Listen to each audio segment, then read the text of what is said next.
Okay, so let's talk a little bit about our Explorer technique in the anterior.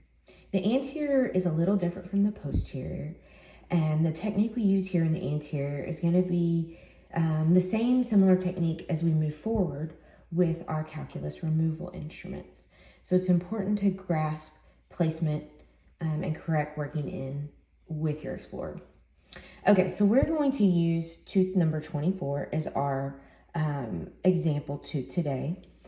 So what we want to do is draw an imaginary line straight down the middle of any anterior tooth, whatever one we're going to work on, okay?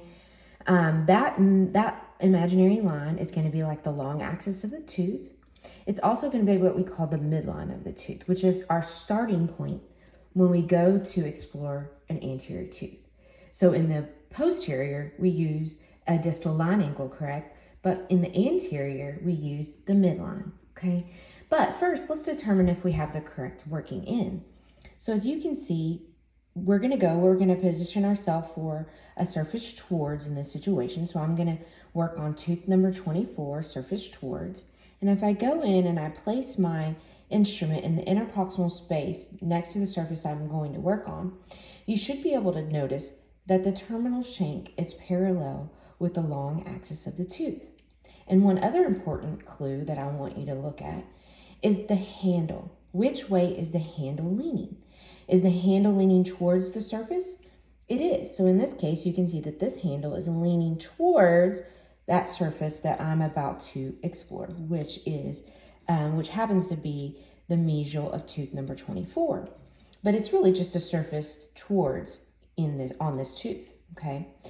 Now, if I were to flip ends and I was going to go to that same surface towards of tooth number 24, you can now see, placing it in the same area, that my terminal shank is no longer parallel with the long axis of the tooth.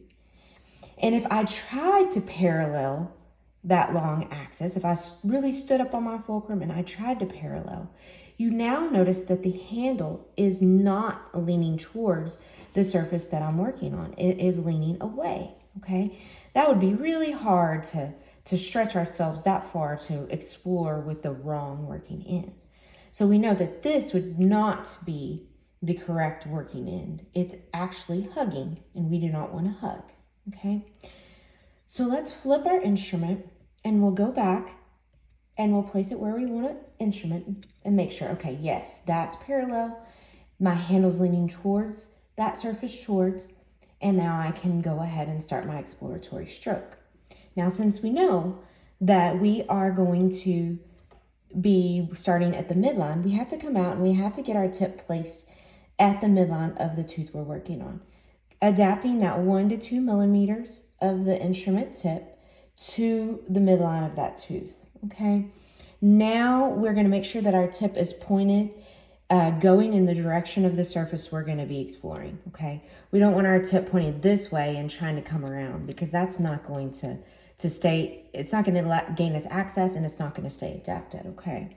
So last 1 to 2 millimeters, tip pointed in the direction that we are going to move, and then we are going to do light overlapping long strokes with exploratory strokes. So again, here's the midline. Here we are, long overlapping strokes, and rolling and keeping that tip adapted as we roll into that interproximal space about halfway through and all the way up and under the contact, okay?